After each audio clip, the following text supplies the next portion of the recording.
Why do only 16% of Russians think that a Western-style democracy is the right system for Russia? And why is President Putin still so popular? To understand today's Russia, you have to understand the 1990s. The 90s in Russia were a time of incredible turmoil. After the fall of the Soviet Union, the country was on the brink of civil war.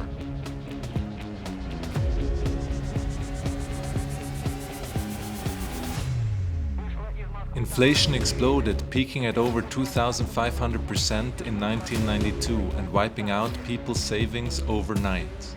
Millions went without salaries or pensions for months at a time, and the standard of living dropped significantly.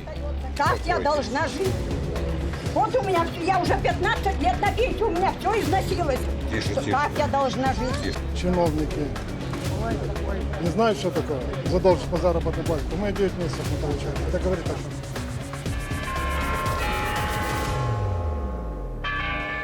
15 new independent states emerged from the USSR's collapse, like Ukraine, Belarus, Estonia, Latvia, Lithuania, Georgia, and Kazakhstan, among others. But inside Russia itself, war broke out in Chechnya. Tens of thousands died. Terrorist attacks struck Moscow and other cities. The government was weak, corruption soared, criminal gangs ruled the streets. Killings and shootings became everyday business. Are you all gangsters? Вы гангстеры? No, we are Russians. Нет, мы русские. On top of that, the country went from communism to capitalism, something that had never happened before in world history, which created a whole set of problems. Oligarchs grew fabulously rich, while millions lost their jobs and the skills they'd built up over a lifetime suddenly counted for nothing. People had to learn to survive on their own after decades in which the state had told them exactly where to work and what to do. This incredible disbalance of wealth that emerged in the 90s is still visible today. But perhaps the deepest wound was psychological. In the Soviet Union, life was often tough, but at least it was for something, for the country, for the collective good, for the dream of communism. In the 1990s, all of that vanished. For many, it felt like losing their religion. The result was despair. Russia's suicide rate became the highest in the world. How do people in Russia feel about this time today? Рыба-то гниет с головы. Конечно, если не пронесу, ну это понятно. 90-е, святые 90-е, это была катастрофа. Я увидел труп убитого человека около спортивного клуба. Ежедневно, без привлечения, ежедневные убийства были. 90-е годы, что было хорошо, а что было сложно. And why is understanding the 1990s essential to understanding Putin's popularity, and why so many Russians doubt that Western democracy is right for them? All of that you will find out in this video.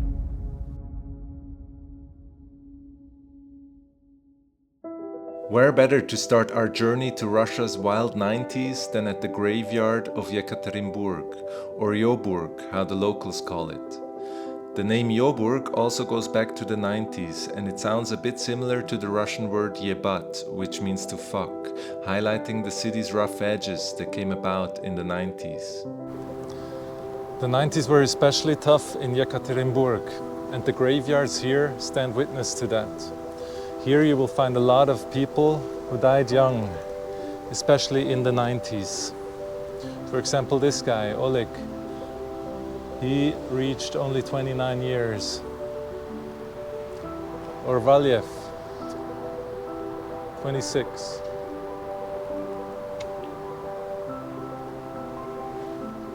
При том, что это были 90-е, самые лихие годы, когда там людей убивали чуть не каждый день. Ну, для нас хроника убийства это было как бы обычным делом. Постоянно, да, мы видели в репортаже, вот вечером садишься, там была такая программа 9,5. И раньше не было цензуры, и там, допустим, человеку отрубили голову, и вот корреспондент приезжает туда, там, дескать, ну, милиция уже поработала, уехала, вот он берет голову этого человека, там, под мышку закладывает, снимает видео. Такие эпатирующие были кадры. My guide explained to me why Yoburg became the crime capital of Russia in the 90s. Yekaterinburg had a large concentration of business and huge amounts of money went around. The state stopped controlling the situation with these cash flows. The police weren't being paid, so many of them left the police. Nobody really controlled the situation. Murders were being committed almost every day. At the same time, there was a redistribution of the market happening. People grabbed everything they could and fought among themselves. Вообще такое место очень дорогое здесь, кладбище. Хоронить здесь только разрешается академиков, ну таких вот выдающихся деятелей культуры и искусства. Но за деньги, естественно, все можно. И до сих пор можно за деньги похоронить любого человека. Вопрос в деньгах. Деньги у них, видимо, было. Денег много, да.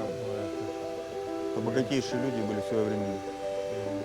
To find out more about crime in the 90s, we took a tram to Uralmash, one of the most notorious places in Yekaterinburg in the 90s. Looking at the place now, it seems not that much has changed. It still seems like a troubled and poor place, but we found a couple of friendly faces to talk to. Бандитизм, да, ну что, так что по всей стране были труд. Бандитизм процветал, да. Состояние это тоже как сколотить-то? На обмане, на воровстве. Честным-то трудом ты состояние это не сколотишь. Не сколотишь, вот честным трудом, ну не сколотишь. Я бы хотел, чтобы этих 90-х вообще не было. Вообще. Почему? Хорошего не было ничего. Был полный хаос. Полный хаос. Государства фактически не было. Оно перестало существовать, Советский Союз. Не было. The few that shamelessly grabbed what they could and managed to form successful criminal gangs became incredibly rich, while the whole rest had to fight for survival.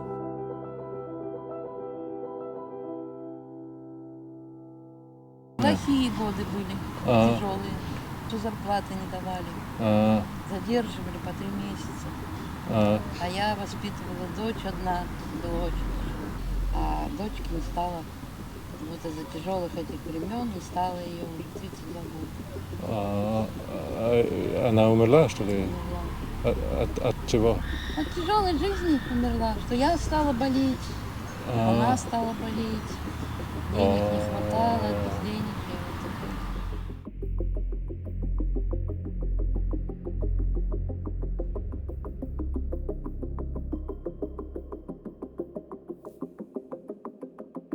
From 1990 to 1995, Russia experienced approximately 1.6 million excess deaths. That means that 1.6 million people more died during these 5 years than would usually die, because of hardship and poverty. 1.6 million. И на пенсию прожить было невозможно. Невозможно. Месяц, я имею в виду, месяц. Скажем, если можно было, ну, дня 3-4, и все. Люди в деревнях, ну, мягко сказать, бедствуют. Это что-то страшное. Было тяжело, да, заработные платы выплачивались не ежемесячно, с задержками, с большими. Были времена тяжелые, да, как говорится, крутились как могли. Ну, сказать, что голодали прям вот сильно, я бы не сказал, да. Но недостаток был испытан серьезно, да. А потери в людском измерении, да, то есть тех жертв, которые были принесены, они, наверное, превышают даже Вторую мировую войну. Огромное количество людей умерло там от нищеты, бедности, в разборках бандитских в 90-х, там, да, на конфликтах. Бартер был, зарплаты не давали, задержки были. The 1990s were incredibly tough on a material level. People lost everything they had and were forced to find ways to simply survive. At the same time, crime was at its peak and people no longer felt safe, with killings in broad daylight becoming a daily reality. But perhaps most devastating of all was the crisis of collective meaning and identity, a loss that cannot be overstated. Господи, благослови Америку.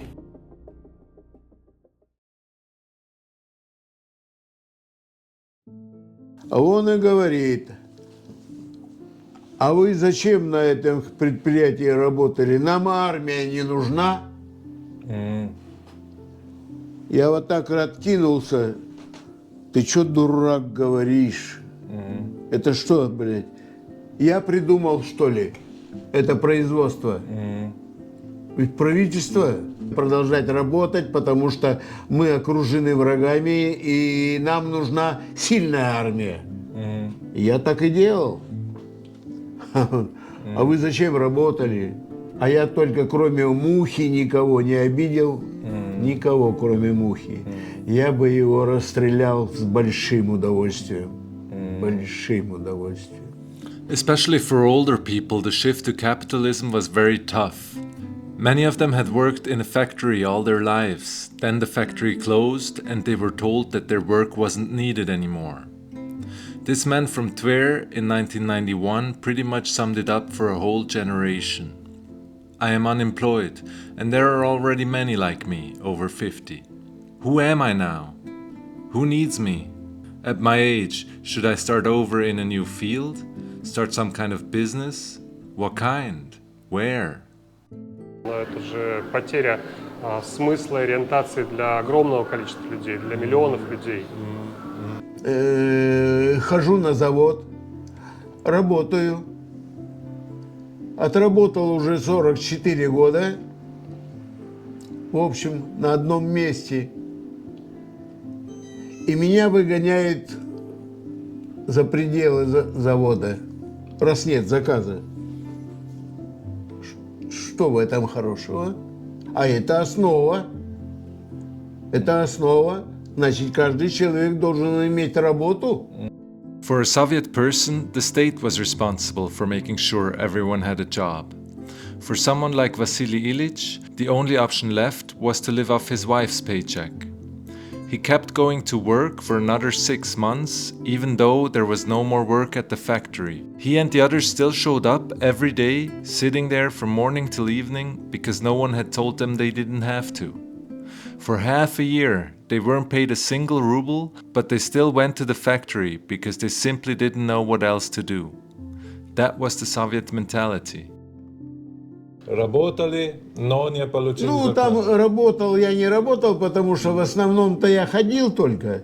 Поэтому назвать, что я работал, тоже я не могу. Но я ходил с 8 до 5. But it wasn't just individuals who lost their sense of identity.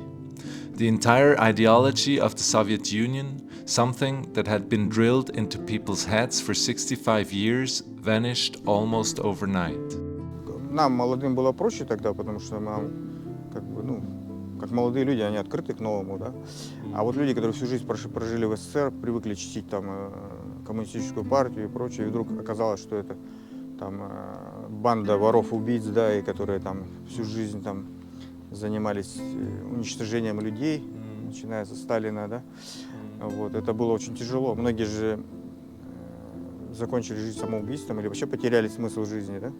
Потому что вот всю жизнь живешь этим, и тебя вот эта пропаганда, она обрабатывает с утра до вечера, и ты как бы уверен в своей правоте, и вдруг оказывается, что ты не прав. Что ты прожил жизнь зря, можно сказать. Не тому Богу молился. Towards the end of the 1980s, censorship began to loosen under Gorbachev. For 65 years, the Soviet Union had kept an iron grip on media and information. Suddenly, in the mid-1980s, for the first time, people began to hear about Stalin's atrocities and the darker side of the Soviet system. Imagine that. Until then, Stalin had been seen like a father figure in the eyes of ordinary Russians. К Сталину все относились как к родному отцу. как к родному отцу. Все, без исключения. This poster from 1989 shows how for the first time the past was openly confronted, teaching people about Stalin's Great Terror of 1936 to 1938. Сейчас, когда я уже очень много знаю, если надо верить только, потому что я иногда даже не верю этим вещам, то у меня сейчас двоякое к нему отношение. Двоякое.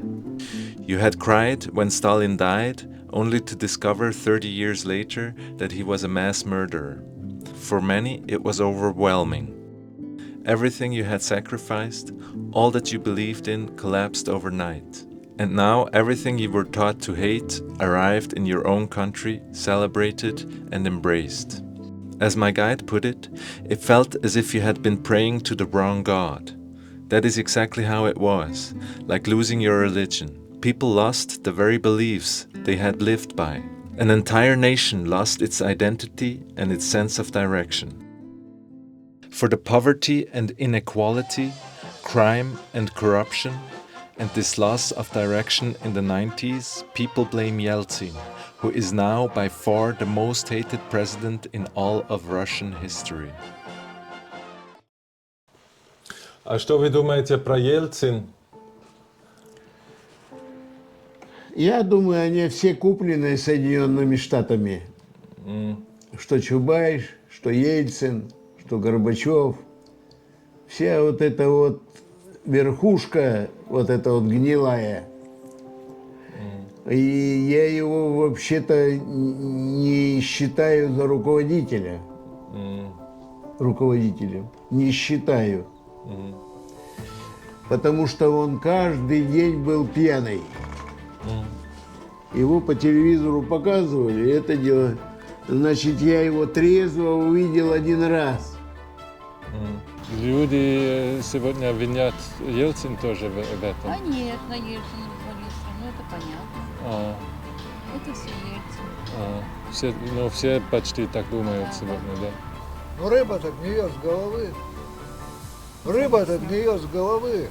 Какой руководитель, такой, такая и страна. А если общество-то, половина-то вроде как за свободу, ну и получили. While almost all Russians were fighting for survival, a few became unimaginably rich. And people blame Yeltsin for creating the system of oligarchy in Russia and for selling the country off to a handful of individuals. To this day, many see that as deeply unfair, especially because they were used to a society where wealth had been distributed relatively equally.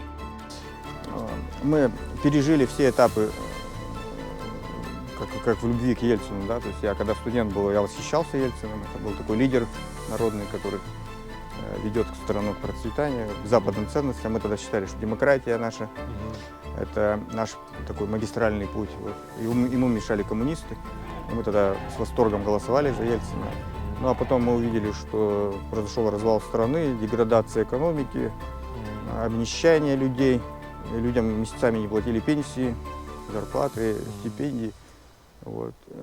И Ельцин при этом был постоянно пьяный. Вот. И народ сейчас его ненавидит. Вот если поговорите с народом, те, кто, ну, молодежи все равно, а вот те, кто застал это время, это так.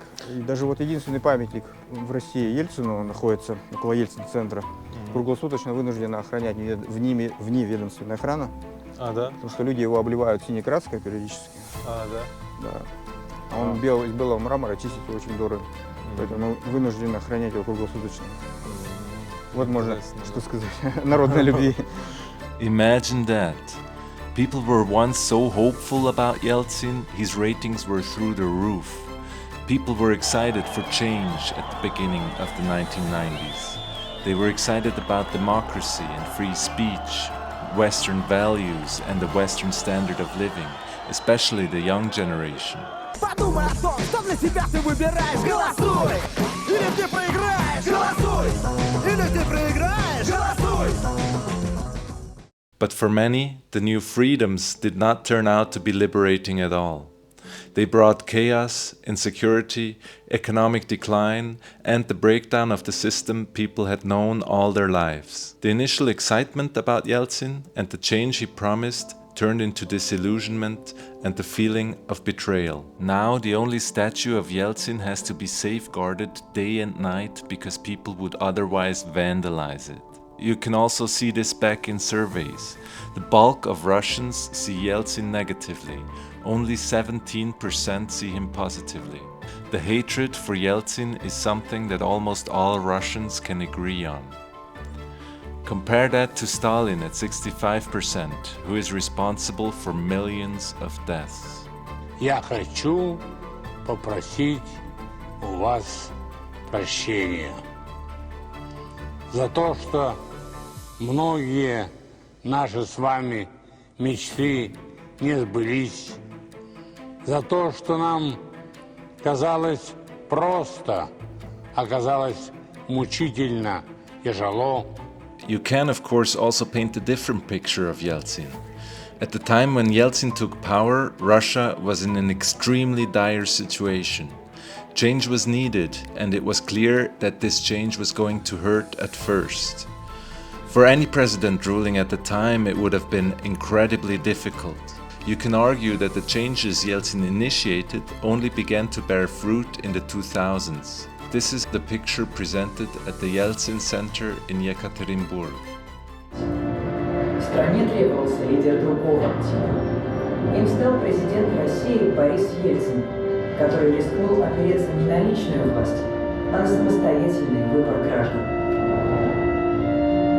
Так началась история новой, свободной России. But as you have seen, this is not how Russians see it. This guy showed his irritation by the video, so I asked him why he didn't agree. Не согласен с очень односторонней и неполной, и больше смещенной в центр оправдания. Понятно, на чьи деньги это сделано, понятно, с какой целью это сделано, да. But isn't this surprising that Yeltsin is so unpopular now? At least he got rid of the horrible communist system, right? Well, yes. But the way capitalism was introduced was incredibly unfair. And people actually don't see communism in and of itself as negative in Russia. In this survey, you can see how popular opinion shifted with regard to capitalism. In 1992, 48% of the people thought of capitalism as being fairer than communism. That number continuously shrunk, and by the beginning of the 2000s was turned into a majority who believed that the communist system was fairer. It's interesting to see that this trend continued even when Russia started to do better economically, and in 2021 the amount of people thinking of capitalism as a fairer system was at an all-time low at 24%, while 62% believe that communism is a fairer system. Вы против капитализма? Естественно, ну, капиталистические отношения, да, это как бы одна из этапов развития человечества. Да, почему-то многие говорят, что это типа все, это предел. То есть дальше ничего не будет.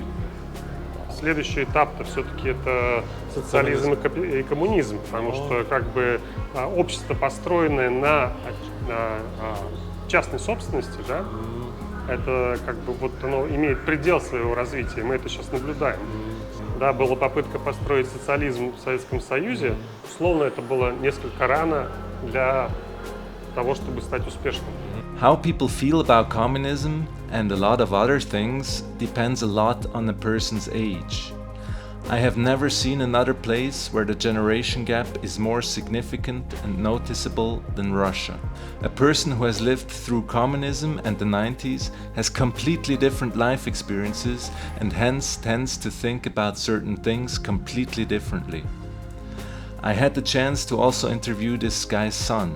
В какой-то части я не согласен, потому что я довольно более молодое поколение, которое застало немножко другие времена, и в целом я считаю то, что советский строй, социалистический строй это неэффективная система, которая периодически может как-то срабатывать, но в основе своей она не может существовать.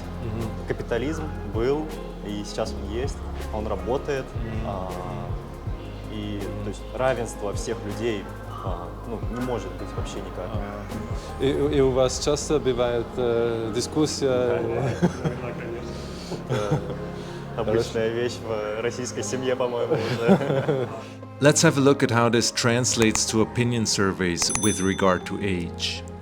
You can see that younger people favor the communist system much less than older generations. Only 30% of 18 to 24-year-olds want the Soviet system back, while this amount more than doubles in the age group above 55 to 62%. Younger people are most likely to want a free, Western-style democracy across all age groups, but still only at 32%. So is Russia steering back towards communism? Probably not. It's easy to answer like this in a survey where you can express your regret for the fall of the Soviet system, but if people really had the power to change that, I would doubt that a majority would take on the responsibility for another Soviet experiment at the moment. Most of the people who express Soviet nostalgia voted for Putin in the last elections. They see him as the modern successor to Soviet strength and stability. When Vladimir Putin came to power at the turn of the millennium, Russians were exhausted. They were fed up with freedom, or at least with what freedom had come to mean in the 1990s. The years after the collapse of the Soviet Union had brought democracy, yes, but also chaos, humiliation, poverty, and death. Many had come to associate freedom and democracy with corruption, unpaid wages, and the loss of national pride. That's why Western-style democracy is not something Russians aspire to get back to. You can see in this survey that only 16% of Russians believe that Western-style democracy is the best system for their country. You can also see that towards the end of the 1990s, still roughly a third of the population believed in such a democratic path for their country. This number has continued to decrease in the last 25 years to only 1 in 6. By the way, these numbers are from the Levada Center, one of Russia's best-known independent research and polling organizations. It has been labeled a foreign agent by the Russian government. Their numbers match my experience talking to people here. Мы наелись свободы, демократии. И у нас, видите, совпало. Я был молодой, когда вот был Ельцин, вот это все, в 90-е годы. Мне хотелось свободы, демократии, разнузданности, значит, вседозволенности. Это, естественно, совпало с моим возрастом. Сейчас я уже в возрасте, мне хочется спокойной, такой устойчивой стабильности. И Путин, в принципе, это обеспечивает. Я вот всю жизнь, мне 53 года, я сейчас живу лучше, чем когда бы то ни было. Я могу деньги зарабатывать спокойно, не боясь бандитов. Сейчас порядок, конечно, порядок, и возможность зарабатывать деньги и купить все, что ты хочешь. Putin presented himself as a strong leader, the man who ended the war in Chechnya and revived the Russian military. He gave people a sense of control, and for many, a renewed sense of pride. Там как раз Путин к власти пришел, победил чеченцев, удалось ему в Чечне закончить войну. Тоже война же шла в Чечне. Да, гордость за страну появилась, возродилась армия, отчасти промышленность, стабильность появилась, начали выплачиваться деньги. Yes, the country became more authoritarian, but that was what people were used to, and for safety and order, many were willing to accept the trade-off. Значит, я считаю, что при Путине Россия превратилась опять в государство. Опять. Я же тебе говорил до этого, что государство в перестройку, оно прекратило свое существование. При Путине Россия превратилась в государство. Это самое главное, я считаю.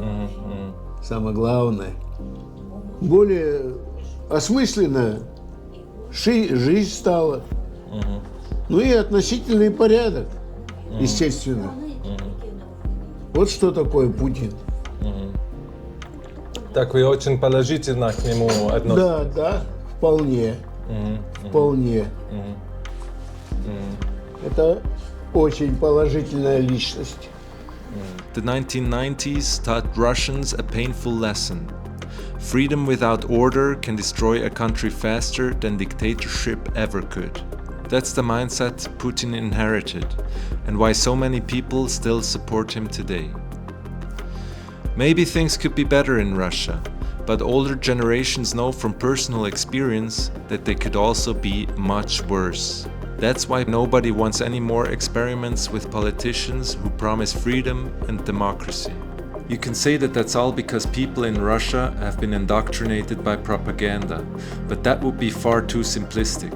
People's opinions are shaped by their real experiences. And in Russia, those experiences include the collapse of the 1990s, when the promise of democracy and the free market led to poverty, corruption, and humiliation. Few Russians are waiting for the West to liberate them, especially not through sanctions or drone strikes. For most, that's not a path to freedom, but a threat to their survival. So yes, Russia's political system is authoritarian, but it continues to enjoy broad support. Putin is seen by many as the man who restored order and dignity, someone who protects the country's interests. The erosion of democratic freedoms is viewed not as a tragedy, but as a necessary trade-off for stability. That's why the Western hope that a regime change in Russia could bring a pro-Western democracy, like in the 1990s under Yeltsin, is unrealistic. No amount of sanctions is likely to achieve that.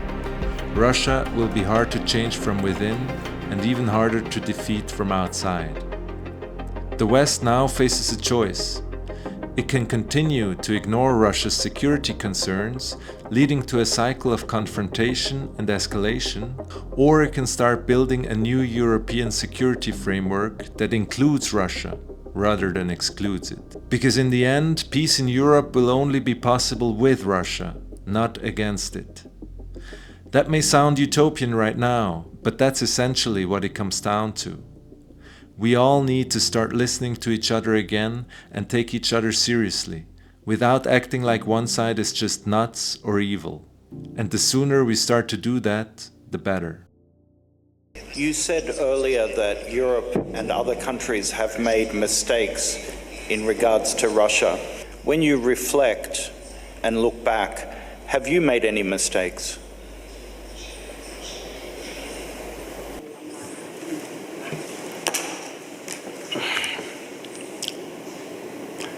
Кто из вас без греха, тут пусть первым бросит в меня камень. Давайте на этом закончим. Please share this video with someone who you think might find it interesting. It's word of mouth that helps a channel like mine to exist.